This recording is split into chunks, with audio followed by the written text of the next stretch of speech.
So this is the kojic acid and turmeric cleansing pads, brightening and energizing system.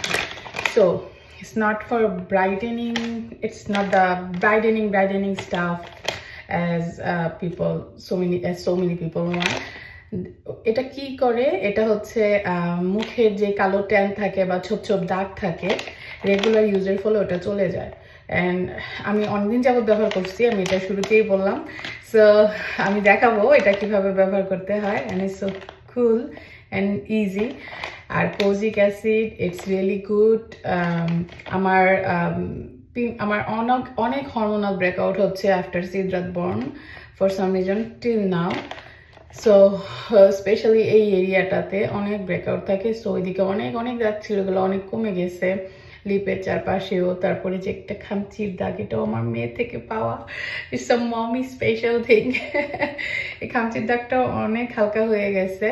And নোজের এরিয়াতেও অনেক ছোট ছোট দাগ ছিল, ওগুলো কমে গেছে। So it's really work. Okay, যারা মুখে দাগ নিয়ে খুব প্যারায় আছেন,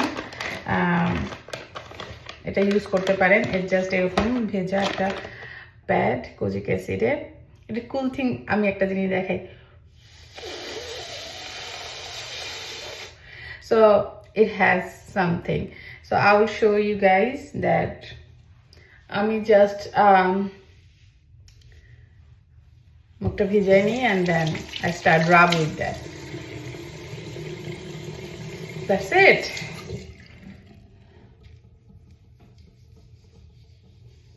আমি সকাল বিকাল এনি টাইম ইউজ করি, যেহেতু রাত্রে আলসামি করে আজকে সকালে ইউজ করতেছি, বিকজ রাত্রে আলসামি করে ফেস ক্লিন করি নাই। সো রাতে ফেস ক্লিন করলে আমি সকালে আর সোপ ইউজ করি না ফেসে, জাস্ট ওয়ার্ম ওয়াটার ইউজ করি।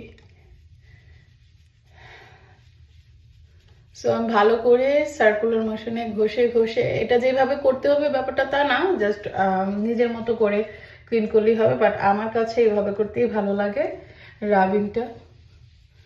It's it, that's it. Warm পানি দিয়ে আমার ফেসটা ক্লিন করে ফেলবো। So that's it. I have a very sensitive skin, খুব অল্পতেই মানে দাগ হয়ে যায় এবং যেতে খুব সময় লাগে। But since I started using that, like this is no filter, no makeup video, একদম র। আমার স্কিন যেরকম ঠিক তেমন, কোনো এক্সট্রা লাইটিং নেই, জাস্ট আমার